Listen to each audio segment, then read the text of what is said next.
vamos lá. Quero contar um pouquinho do nosso case São Cristóvão, né?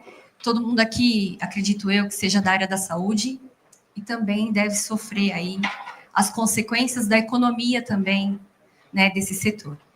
Então, vou falar um pouquinho. Passar aqui, que já estou atrasada, né, Vitor? Não, estou no horário. Então, tá bom. Um pouquinho de São Cristóvão, rapidamente. 113 anos. É um hospital centenário. Fundado em 1911, 10 unidades de negócio, 324 leitos, 2.325 colaboradores CLTs, tá? Corpo clínico de 1.700 médicos, aproximadamente. E aí, falando um pouquinho desse mercado nosso, né? Eu posso estar aqui falando mais do mesmo, porque vocês já tiveram, né? Iniciaram, parte da manhã não consegui participar. Então, um pouquinho do cenário, a gente fala lá que 30% dos médicos sofrem com excesso de trabalho. Isso é uma verdade? Não só os médicos, como a área assistencial. Quando a gente falava em prontuário digital, a gente não achava que ia burocratizar tanto essas demandas. E foi isso que aconteceu. Muitas vezes a gente vai no consultório, o médico fica lá digitando e ele esquece do exame físico, que é tão importante quanto. Mercado internacional, embora seja notícia de 2016, isso ainda continua real. Ou seja, 27% do tempo do paciente é com o paciente. O restante em tarefas burocráticas. Estou falando alguma mentira aqui?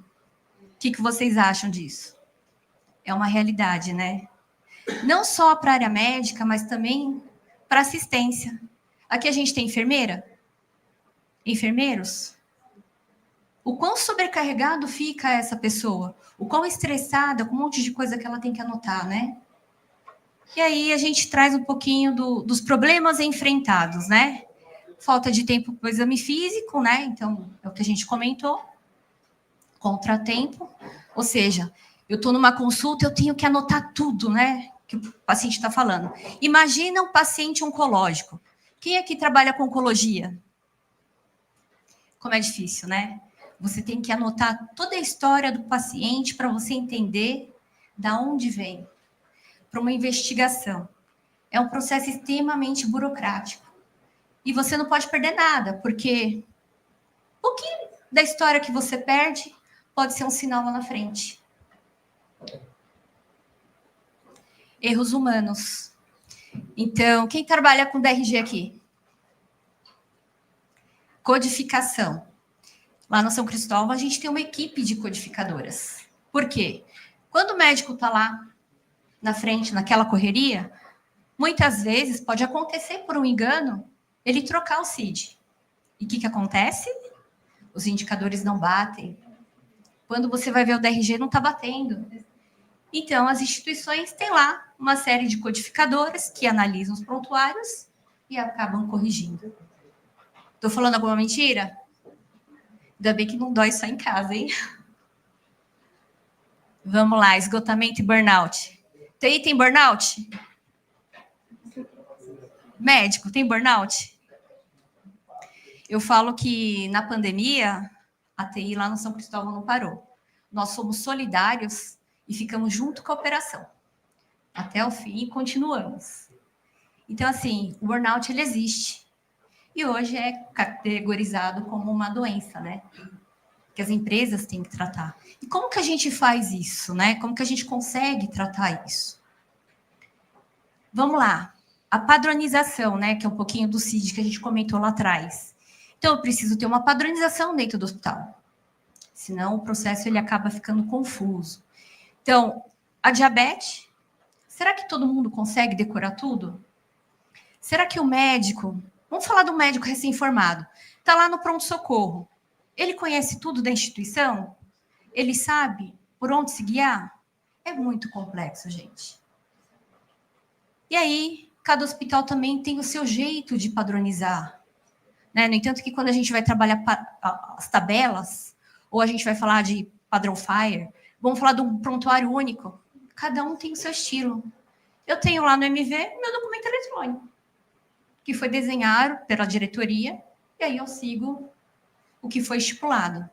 Quando eu estava em outra instituição, era uma outra regra, e assim por diante. E como que a gente padroniza isso, né? É um outro desafio. Integridade do registro. Então, assim, o paciente menciona que tem uma dor no peito e isso não é registrado, porque a consulta ela tem que acontecer de forma tão rápida, em meia hora tem que terminar a consulta. Eu tenho outro paciente que está me esperando. O médico chegou atrasado, foi encavalando. Ele esquece. Lembra que a gente falou do registro oncológico? Uma coisa perdida pode ser um dano também.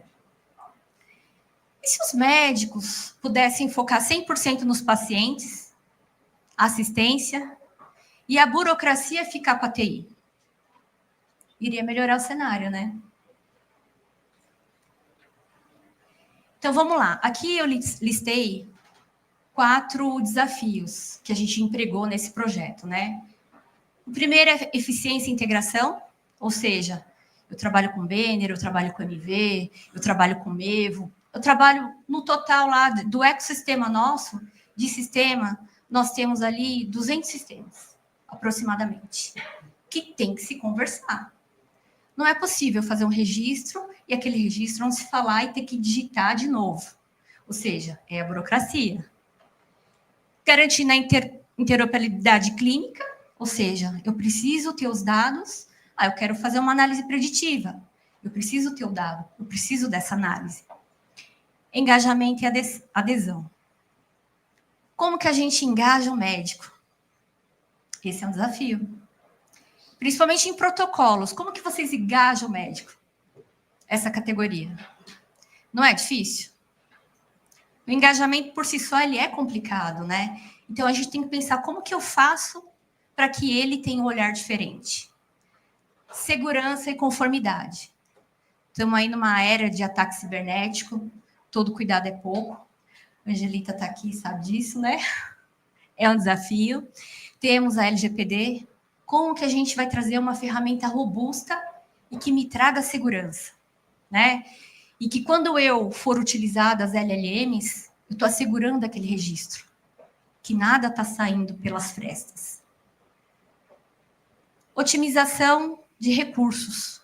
Quem hoje, instituição, tem realmente lá, com toda a crise econômica, um valor para estar investindo em IA?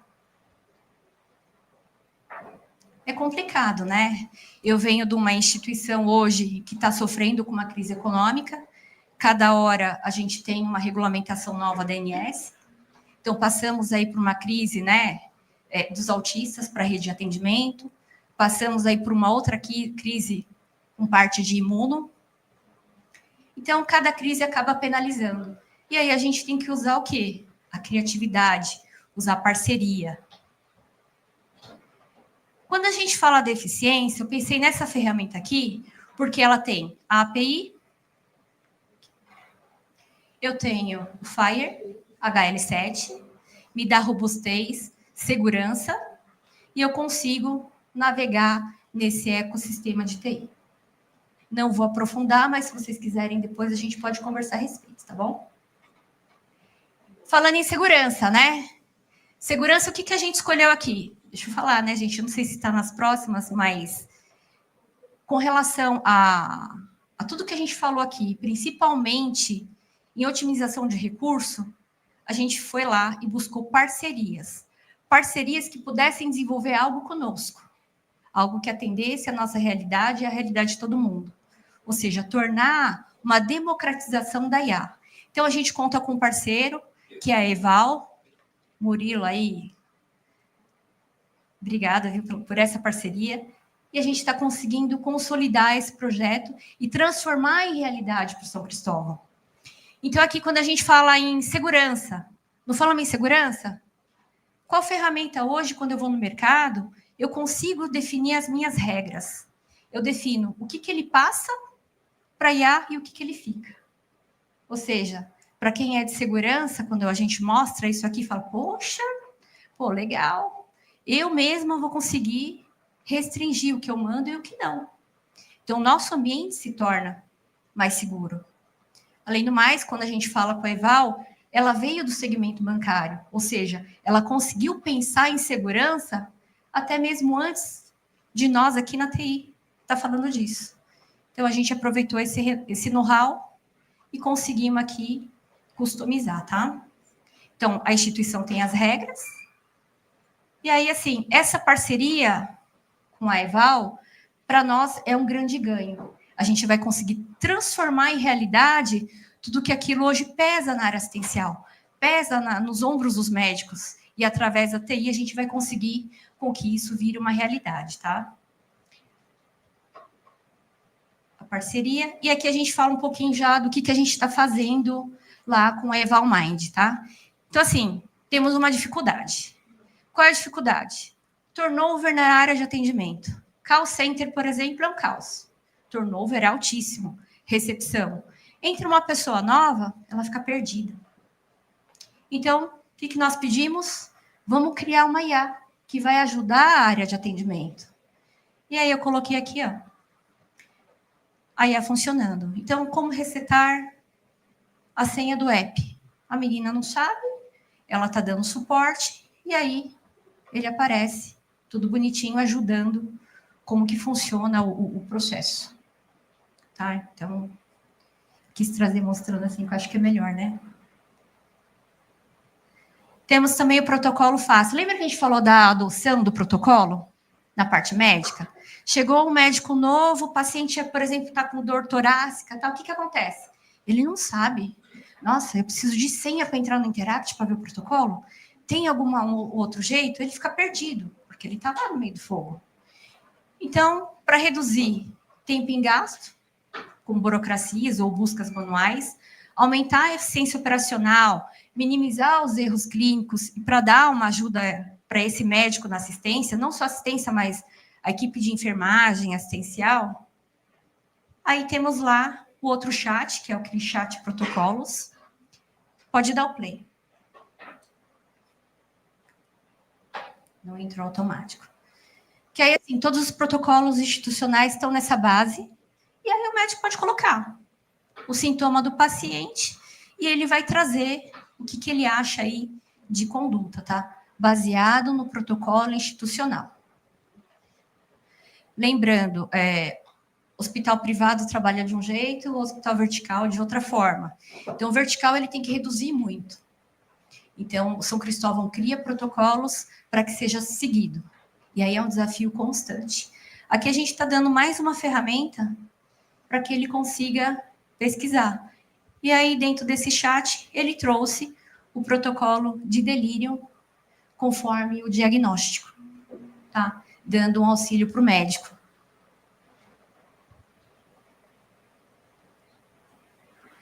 Aqui é uma outra novidade. O Eval Mind trabalhando dentro do prontuário. Lembra que a gente falou que a interoperabilidade é o desafio? Pois é. Então, pode dar o play, por favor. Então, para quem conhece, esse é o PEP, né? Então, ele carrega lá os dados do paciente. Temos a plataforma da Eval integrada, né, com os dados do paciente. O médico pode começar uma transcrição. Caso ele já tenha feito a transcrição, ele pode ouvir o áudio. Se ele passou alguma coisa, ele pode ouvir. Ele tem o detalhe do que foi transcrito, segmentado, médico-paciente. E ele traz a sugestão de anamnese. Essa sugestão de anamnese, o médico pode deletar, pode acrescentar, enfim. Ele tem os insights, que ele traz também para dar uma recomendação para o médico, caso ele tenha alguma dúvida dentro do ponto. Ele trouxe o protocolo. Lembra que eu te falei do protocolo delírio? Então, ele tem a opção de prescrição, atestado, anamnese e protocolos. Quando ele clica em protocolos, ele aparece o protocolo institucional. Ou seja, opa, o médico vai ler, se ele quiser seguir, ele segue. Tá? E aí a gente tem o apoio à decisão clínica dentro dele, que ainda está em desenvolvimento, tá? Dentro da ficha de atendimento, temos um botãozinho, ó, carregar a anamnese, que ele carrega as informações da IA, do que o médico alterou. Então, aqui a gente fala de um processo totalmente integrado, fim a fim. Alguma dúvida? Temos outros empregos também da parte de IA, mas eu escolhi esse case aqui porque, assim, é um case que impacta a vida de pessoas. Assim, o sucesso dele está escrito aqui, né? Vai tirar muita carga da assistência. Temos outros pontos aqui, ó, que a gente também está trabalhando, né? Que é o resumo de alta, que, na verdade, ele faz o resumo da última evolução. Resumo de prontuário para processo judicial, ele consegue, né, reunir tudo, ler todo o prontuário e resumir. Passagem de plantão. Ah, preciso passar o meu plantão. Poxa, o pessoal esquece de fazer a passagem de plantão. Então, tá aqui. Já vai trazer de forma fácil. E aí já fica tudo de acordo. E aí o objetivo é facilitar a operação, né? A gente ganha também maior credibilidade na instituição, né? E assim, são itens essenciais. Tem outros itens que a gente também está trabalhando dentro da instituição, mas eu acho que esse daqui é o grande case devido à parceria. Essa parceria que está se consolidando aí e que o pessoal comprou aí o que a gente tem de sonho e protagonizou aí. É isso, Vitor. Então, os ganhos esperados estamos mensurando. Logo em breve a gente pode também colocar aí para vocês acompanharem, tá? De projeto? É recente. A gente tem cerca aí de 4 meses de projeto. Tá? Então, assim, é um projeto recente. O pessoal, a gente tem reuniões que acontecem com periodicidade. Eu sou uma pessoa, igual o Alex fala, né? Então, eu tiro a bunda da cadeira, eu vou na operação, eu gosto de ver, eu gosto de testar, eu gosto de sentir, né? Ter a percepção de como está o andamento e como que a gente pode ver as oportunidades para melhorar. Então, assim, não tenho perfil, né? Então, eu gosto muito de participar, sou muito participativa e esse projeto aí para a gente está sendo sensacional. Tá?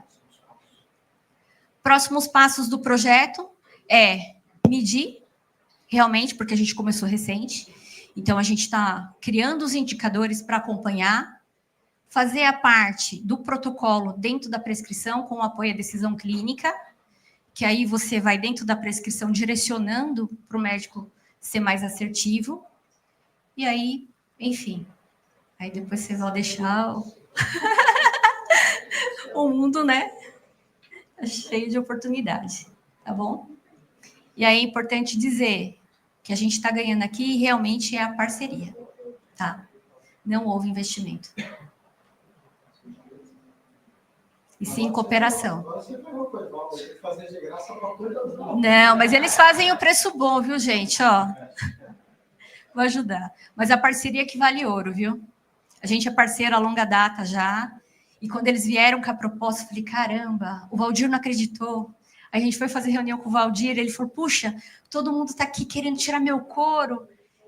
E aí a gente conseguiu uma parceria. E aí eu falo assim, uma estratégia, tenha bons parceiros ao seu lado.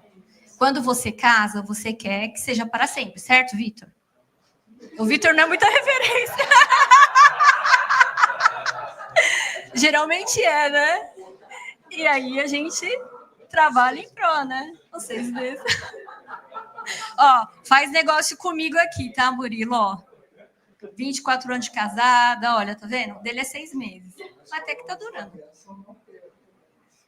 Olha só, abafa. Pessoal, muito obrigada. Se tiverem alguma dúvida, pode entrar em contato comigo. Mais uma vez, desculpa o atraso. São Paulo é imprevisível, né? A TI no São Cristóvão é uma área estratégica. Queria estar com vocês aqui pela manhã, não consegui, porque todos os dias, ou quase todos os dias, eu tenho uma reunião com o CEO e alguns departamentos para a gente direcionar a estratégia da instituição.